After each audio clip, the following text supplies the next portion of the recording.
Okay. Dear teachers, welcome to JS in English Learning. We are with Dr. Fastis by Christopher Marlowe. In this module, we will see what are the informations available in the prologue and in Act 1. Okay. What are the informations that we find in prologue? And the prologue, who is the speaker of the prologue? Adan generally கேட்கப்படக்கூடிய question. The speaker of the prologue is the chorus. Prologue அப்படின்னா it is a introductory session. அது ஒரு introductory section of the play. Normally பிளேஸ்ல prologue அப்படின்னு ஒன்று இருக்கும், introduction. அதே மாதிரி இந்த பிளே முடியும் பொழுது ஃபைனலா ஒரு செக்ஷன் இருக்கும். It is call epilogue, EPI அப்படின்னா அட் த எண்ட் அப்படிங்கிற ஒரு மீனிங் இருக்கும். ஓகே, இப்ப இங்க வந்து ப்ரோலாக் அப்படிங்கிற விஷயத்த வந்து யாரு வந்து ஸ்பீக்கர் அப்படிங்கும்போது கோரஸ் தான் ஸ்பீக்கர். அண்ட் கோரஸ் என்ன பண்ணுது அப்படின்னா, in that long section Christopher Marlowe என்ன பண்றாரு, he through the mouthpiece of chorus he is speaking about the purpose of writing the play. இந்த play எதற்காக அப்படிங்கும்போது he begins by telling that the purpose of the play is not to discuss war or not to speak about history and not to discuss about love, but it is to speak about the good and bad fortunes of a person called Fastis. நார்மலா என்ன பண்ணுவாங்க அப்படின்னா, Epic tradition வந்து நார்மலா என்ன பண்ணுவாங்கன்னா, they begin with the description of war. ஒரு நார்மலா பெரிய பெரிய ஒர்க்ஸ் வந்து எதை பத்தி, போயட்ரி எதை பத்தி எழுதுது அப்படின்னா, it was written about great men action during war. அந்த வாரினுடைய பின்புலம் என்ன, யார் யாரெல்லாம் இன்வால்வ் அப்படின்னு பெரிய பெரிய விஷயங்களை பத்தி தான் சொல்லுவாங்க. வரலாற்று உண்மைகளை பத்தி சொல்லியிருப்பாங்க, அல்லது காதலை பற்றி கவிதைகள் பாடி இருப்பார்கள். ஆனா இவர் என்ன சொல்றாரு, இங்க ஒரு சாதாரண மனுஷன், அந்த சாதாரண மனுஷன் ஒரு ஸ்காலர் ஆனா, அவன் ஸ்காலர் ஆகி எப்படி அவன் ஒரு டிராஜிக் ஹீரோ ஆனான். பெரிய பெரிய கடவுளர்களை பற்றி பேசாம ஒரு சாதாரண மனிதன் பை நேம் ஃபாஸ்டிஸ், அவனுடைய குட் ஃபார்ச்சூன் பேட் ஃபார்ச்சூன், அதை பத்தி தான் இந்த ஒர்க் இருக்க போகுது அப்படின்னு கிறிஸ்டோபர் மார்லோ கோரஸ் வழியாக சொல்றாரு. இப்ப நமக்கு வேற என்ன இன்ஃபர்மேஷன் இருக்கு அப்படின்னு சொன்னா, இந்த டாக்டர் ஃபாஸ்டிஸ் அப்படிங்கிறவன் யாரு, அவன் எங்க பிறந்தான் அப்படிங்கும்போது ரொம்ப தெளிவாக ஒரு இன்ஃபர்மேஷனை வந்து கோரஸ் சொல்லுது. என்ன அப்படின்னு கேட்டீங்கன்னா, doctor Faustus was not of the royal blood. ஏன் அப்படின்னு கேட்டீங்கன்னா, நீங்க ஒரு எப்பிக் எழுதணுமான்னு சரி, ஒரு பெரிய பிளே அந்த காலத்துல யாரை வச்சு பிளே எழுதுனாங்க அப்படின்னா, based on Royal blood, persons coming from aristocracy or from the kings and queens, அந்த மாதிரி ஆட்கள் மீது தான் என்ன பண்ணது, கவிதை எழுதப்பட்டது, அது இலக்கியங்கள் எழுதப்பட்டது, அல்லது இந்த மாதிரி டிராமாஸ் எல்லாம் எழுதப்பட்டது. ஆனா இங்க ஒரு சாதாரண ஒரு மனிதன் எப்படி ஒரு அசாதாரணமான ஒரு பெரிய மனிதனாக மாறினான், அப்புறம் எப்படி டிராஜிக் ஹீரோவா மாறினான் அப்படிங்கிறத பத்தி சொல்றதுதான் இந்த கதை. இப்ப இங்க பாத்தீங்கன்னா கோரஸ் வந்து தெளிவா சொல்லுது, Faustus was not of the royal blood. He was born of parents of base stock அப்படின்னா சாமானியர்கள். they were very ordinary people, they were poor people, they were economically very poor, they were also illiterates. அப்புறம் எப்படி sir doctor ஃபாஸ்டிஸ் பெரிய ஆளானாரு அப்படிங்கும்போது நமக்கு அழகா சொல்லப்படுது, doctor Faustus வாஸ் raised by his relatives. அவன் எங்க பிறந்தான் அப்படின்னு கேட்டீங்கன்னா, சாரி, இட் இஸ் இங்க வந்து தப்பான ஒரு இன்ஃபர்மேஷன் இருக்கு. I'll strike it through. He was born in Rhodes. Okay, he was born in Rhodes. நம்ம டெக்ஸ்ட்ல அது இருக்கும், நான் அதை எடிட் பண்ணல. He was born in Rhodes, Germany. இதை மாத்தி எழுதிக்கோங்க.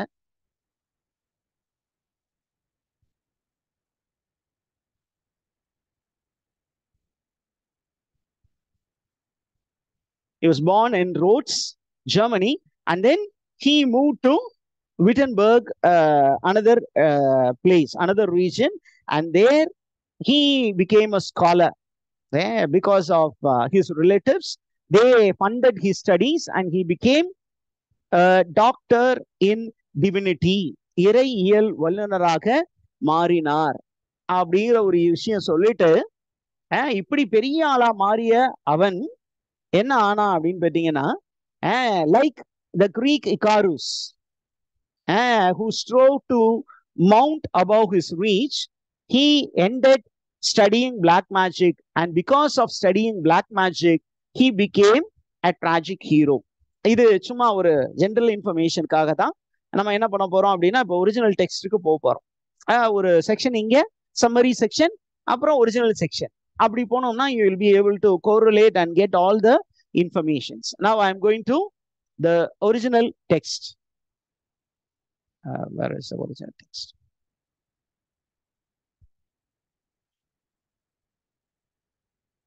I'm sharing the original text.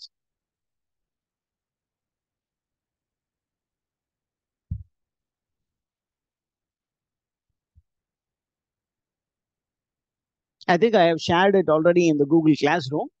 நமக்கு இந்த ப்ரோலாக்ல சொல்லப்பட்ட விஷயங்கள் என்னென்ன அப்படின்னு இங்கே அப்படியே இந்த ஒரிஜினல் டெக்ஸ்ட்ல அப்படியே பார்த்துருவோம். ஏன் அப்படின்னா this is a detailed text. இந்த மாதிரி ஒரு சில இன்ஃபர்மேஷன்ஸ் நம்ம பார்க்கறது ரொம்ப ரொம்ப நல்லது. ஏன் அப்படின்னா what is a battle field mentioned in the prologue அப்படின்னு கொஸ்டின் கேட்டாங்கன்னு வச்சுக்கோங்களேன், நம்ம அந்த இடத்துல உட்காந்து தலையை சுரிஞ்சிடக்கூடாது. அதனால எல்லாத்தையும் பார்த்துருவோம். ஓகே, நவ் ஓப்பனிங் லைன்ல கோரஸ் சொல்லுது பாருங்க ரொம்ப தெளிவா. This play is not about the fields of Thrasymene, where Mars did mate the Carthaginians. There was a famous war where Carthaginians were defeated. அவ்வளவுதான், அதுக்கு மேல வந்து உள்ள போய் டீப்பா நம்ம பார்க்கணும்னு அவசியம் இல்லை. the battlefield உடைய பேர் என்ன அப்படின்னா, it is called Thrasymene. This is a battlefield where Mars did mate the Carthaginians. அப்படின்னா there was a famous battle. அந்த பேட்டிலை பத்தி நாங்க சொல்ல வரவில்லை. So it is in the form of not நேத்தி இந்தியன் பிலாசபி மாதிரி இது அல்ல அது அல்ல அப்படின்னு சொல்லிட்டு எது அப்படின்னு பின்னாடி சொல்ல வருவாங்க. That's a technique. அந்த டெக்னிக் தான். அடுத்தது பாருங்க, this is not about the dalliance of love. Okay, இது லவ் பத்தியான ஒரு போயம் இல்லை. அடுத்தது வேற என்ன, இது கிங்ஸ் அண்ட் குயின்ஸ் பத்தி ஹிஸ்டாரிக்கல் ஸ்டோரி இல்லை. அண்ட் வேற என்ன அப்படின்னு கேட்டீங்கன்னா, this is the story of, okay, this is the story of doctor Faustus. அழகா இங்க சொல்லி இருக்கு பாருங்க, இங்க இடத்துல இருக்கு, the form of doctor's fortunes good and bad.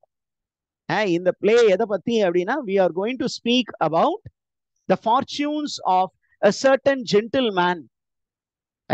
In the beginning, in the chorus speaks about Dr. Faustus as a gentleman. We are going to speak about the fortunes of Dr. Faustus, the good fortunes and the bad fortunes. அவரை பத்தி தான் பேச போறோம். Now they want to introduce Dr. Faustus to the audience. ஏன் அப்படின்னா doctor Faustus யாருன்னு ஆடியன்ஸ்க்கு தெரியாதுல்ல. அதனால through the chorus Christopher Marlowe is introducing Dr. Faustus to the English speaking people. ஜெர்மன்ஸ்க்கு தேவையில்லை, ஏன்னா அவங்களுக்கு இந்த லெஜெண்ட் ஏற்கனவே தெரியும். அப்புறம் அதை பத்தி போயம்ஸ் நிறைய இருக்கு, எபிக்ஸ் இருக்கு. அதற்கப்புறம் Goethe also wrote poems and plays about a fast legend. இங்க பாத்தீங்கன்னா இங்கிலீஷ் ஆடியன்ஸுக்கு ஃபாஸ்டஸ் யாருன்னு தெரியாது. அதனால கோரஸ் மூலியமாக கிறிஸ்டோபர் மார்லோ எக்ஸ்பிளைன் பண்றாரு. Doctor Faustus was born to parents of base stock. இதை வந்து வேற வேற மாதிரி இன்டர்பிரட் பண்ணலாம். எப்படின்னா, they were not high great intellectuals. That is one interpretation. The second interpretation is they were very ordinary people. Number three, okay, and number three, they were economically very poor. Where was he born? He was born in Rhodes என்ற ஊரில் அவர் பிறந்தார். அப்புறம் அவர் வளர்ந்த போது எங்க போனாரு? when he grew up he went to Wittenberg உடைய volt English தான் ரிட்டன்பர்க் அப்படிங்கிற அந்த மாகாணத்திற்கு சென்றார். where his kinsmen chiefly brought him. So he was actually a person who was brought up by his relatives.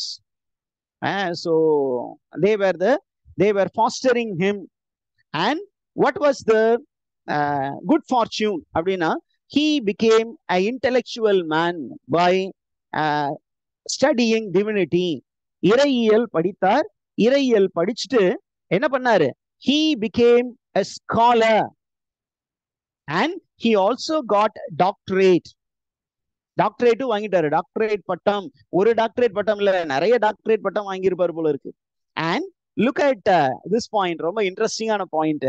He excelled in heavenly disputes. As a theologian, he was indulging in dispute about God. Whenever people questioned about God, he was called to debate. There were people who were called heretics. HERETICS, heretics அப்படின்னா people who were speaking against the dogmas of the church. Dogmas அப்படின்னா அதெல்லாம் உண்மைகள், that are mysteries which are not to be questioned. We need to believe certain concepts without questioning. அப்படி ஒரு சில விஷயங்களை வந்து search வச்சிருந்துச்சு. He was on the side of the church debating with the dissenters. Teachers follow பண்ண முடியுதா? Yes, sir. He was a very great defender of the theological truths. அப்படி இருந்த மனிதன் என்ன பண்ணா? எல்லாரும் அவனை புகழ்ந்து பேசியதன் காரணமாக என்னாச்சு? தலைகணம் அதிகமாகிவிட்டது. அதுதான் இங்க அழகா அந்த ரெட் கலர்ல நான் ஹைலைட் பண்ணியிருக்கேன். Swollen with cunning of a self-conceit. Self-conceit here refers to pride. அவனுடைய கர்வம், அவனுடைய ப்ரைடுனா தமிழ்ல என்ன டீச்சர்ஸ்?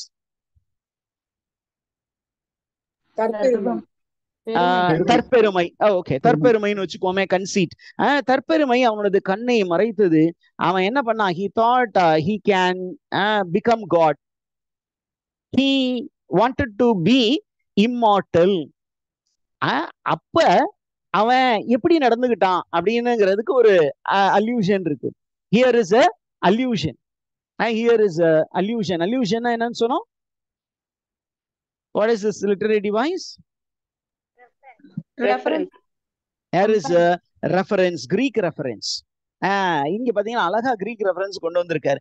என்ன அப்படின்னா, what is the implied Greek reference அப்படின்னு பாத்தீங்கன்னா, இங்க he speaks about the Greek mythology of Icarus.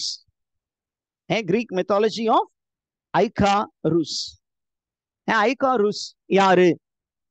யாருக்காவது தெரியுமா ஐகாருஸ்னா யாருன்னு?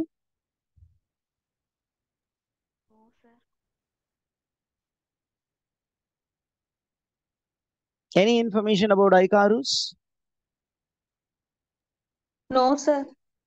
No information about Icarus. There was a man by name Daedalus. Have you heard of at least the name Daedalus? Daedalus was considered to be the creator of maze. MAZE. maze game ஆவது நம்ம கேள்விப்பட்டிருப்போம். Maze game அப்படின்னா ஒரு structure, அந்த ஸ்ட்ரக்சருக்குள்ளார உள்ள போயிடலாம், ஆனா வெளியே வர்றது எப்படி வர்றதுன்னு நமக்கு தெரியாது. அந்த மாதிரி ஒரு ஸ்ட்ரக்சரை கிரியேட் பண்றதுல expert. He was an architect par excellence. அந்த டெடாலுஸ் உடைய பையன் தான் ஐகாருஸ். இப்போ இந்த டெடாலுஸும் ஐகாருஸும் they were having great name and fame. They had great reputation. When they became highly reputed, they became very proud. அப்போ அங்க இருந்த கிரீக் எம்பரர் என்ன பண்ணாரு? He wanted to teach a lesson to these two architects. அதனால என்ன பண்ணாங்க? These two architects were given a task in an island. ஒரு ஐலண்ட்ல ஒரு மேஸ் ஒர்க் செய்யணும் அப்படின்னு அவங்களை கொண்டு போய் அந்த ஐலண்ட்ல விட்டுட்டு they were actually banished, exiled. அது அவங்களுக்கே தெரியாது. அவங்க என்ன பண்ணாங்க? They were very busy doing the work. Only at the end of the work they came to know that they were already exiled there in that island. The island was called Crete. அந்த Crete island இருந்து மேல் ஐலண்டுக்கு போகணும் அப்படின்னா only one possibility. என்ன அப்படின்னா, they had to climb up the mountain and fly like the birds. And they were great architects, they great engineers. Engineering genius அவங்க. அப்போ அவங்க என்ன பண்ணாங்க அப்படின்னு சொன்னீங்கன்னா, they climbed up the mountain and they were trying all possibilities to invent a way to go out of the island. அப்போ அவங்களுக்கு தோன்றியது என்ன அப்படின்னா, பறவைகள் போல நம்ம பறந்து இந்த இந்த கடல் பரப்பை வந்து கிராஸ் பண்ணிடலாம் அப்படின்னு நினைச்சாங்க. ஓகே, அப்படி அவங்க நினைக்கும் பொழுது என்ன பண்ணாங்க அப்படின்னா, they prepared wings like the birds. அந்த பறவைகள் எவ்வாறு பறக்கிறது அப்படிங்கிற விஷயம்லாம் பயங்கரமா ஸ்டடி பண்ணி அவங்களும் என்ன பண்ணாங்க, அந்த வேக்ஸை வச்சு அழகா விங்ஸ் எல்லாம் ரெடி பண்ணி எக்ஸ்பெரிமெண்ட் எல்லாம் பண்ணி பார்த்துட்டாங்க. பறக்கிறதுக்கு இப்படி பறக்கலாம் அப்படின்னு சொல்லிட்டு எப்படி வந்து பறக்கணும் அப்படின்னு அதுக்கு தகுந்தாப்புல மெஷர்மெண்ட் எல்லாம் போட்டு விங்ஸ் எல்லாம் பறந்துட்டாங்க. இப்ப எல்லாம் ரெடி பண்ணோன்னே டெடாலுஸ் the father he tells Icarus, my dear son, now I need to tell you certain things. என்ன அப்படின்னா, now we are great people, but then someone is greater than us. யாரு அப்படின்னா, அங்க Jove is greater than us. Jupiter will be there as sun, Phoebus. அப்ப நம்ம என்ன பண்ணக்கூடாது, we are not supposed to fly high. நம்ம தண்ணீரை ஒற்றியாப்லயே பறந்தோம்னா நம்ம என்ன பண்ணலாம், we can reach our destiny, we can reach our hometown. அதனால என்ன பண்றாங்க, இந்த மவுண்டன்ல இருந்து பறக்கும் பொழுது don't aspire to go closer to the sun அப்படின்னு அட்வைஸ் பண்ணாரு. டெடாலுஸ் என்ன பண்ணாரு, அப்படியே he kept closer to the sea. ஆனா ஐகாருஸ் என்ன பண்ணாரு, he wanted to prove that he is somebody great. அவர் மேல நிமிர்ந்து பார்த்தாரு, சூரியனை போய் எப்படியா டச் பண்ணிடலாம் அப்படின்னு with great aspiration he started flying up. அப்படியே மேல பறந்து போலாம் அப்படின்னு சூரியனை நெருங்கி நெருங்கி பறக்கும் பொழுது என்ன ஆச்சு அப்படின்னா, அப்பதான் அவருக்கு தெரிய வருது அது முட்டாள்தனம். ஏன் அப்படின்னா, அந்த விங்ஸ் வந்து it is made of wax. the wax started melting and the whole structure collapsed and what to say, Icarus fell into the sea and he became a tragic hero. The pride of the man brought about his fall. அதே போல் அவன் எப்படி ஹெவனை touch பண்ணிடலாம், ஹெவனை reach பண்ணிடலாம் அப்படின்னுட்டு அவன் முயற்சி பண்ணி ஒரு டிராஜிக் ஹீரோ ஆனது போல இங்க என்ன பண்ணான், doctor Faustus he wanted to become God. He wanted to exercise all the powers that Almighty could exercise. அதனால அவன் என்ன பண்ணான், he entered into intellectual gluttony. எவ்வளவு தூரம் வேர்ட்ஸ் எல்லாம் சூஸ் பண்ணியிருக்காரு பாருங்க. he was into devilish exercise. Necromancy is called devilish exercise. It's a forbidden art. It is a concealed art. அதனால அவன் என்ன பண்ணா, he entered into concealed art and because of that he became a tragic hero. அவன் எப்படி tragic hero ஆனா என்பதை பத்தி நாம் பார்ப்போம். இப்பதான் அந்த மெயின் சீனே வருது. Now I'll stop here and take you to the summary text. அந்த summary textல act 1 scene 1 என்ன இருக்கு, act 1 scene 2 என்ன இருக்கு, அந்த ரெண்டு சீனை நம்ம இங்க பார்த்துட்டு we will get to the original text. Okay, now I am sharing that. இந்த மாதிரி ஒரு டெக்னிக் அடாப்ட் பண்ணோம்னா தான் நம்ம வந்து அப்படியே ஸ்டோரியை பக்கத்துல வச்சுக்க முடியும். Now look at act 1 scene 1. Okay, என்ன இருக்கு முக்கியமான விஷயம் அப்படின்னு பாத்தீங்கன்னா, where does this scene open, the main action of the play, where does it begin அப்படின்னு கேட்டீங்கன்னா, it begins in the study room of Dr. Faustus. Doctor Faustus வந்து ஒரு பெரிய தியோலஜியன். he is a doctor of divinity. இதுதான் highest degree. இதுக்கு கீழே பாத்தீங்கன்னா லைசன்ஷியேட் அப்படின்னு ஒரு டிகிரி இருக்கு. இன்னமும் ரோமன் கேத்தலிக் சர்ச்ல அந்த டிகிரிஸ் இருக்கு.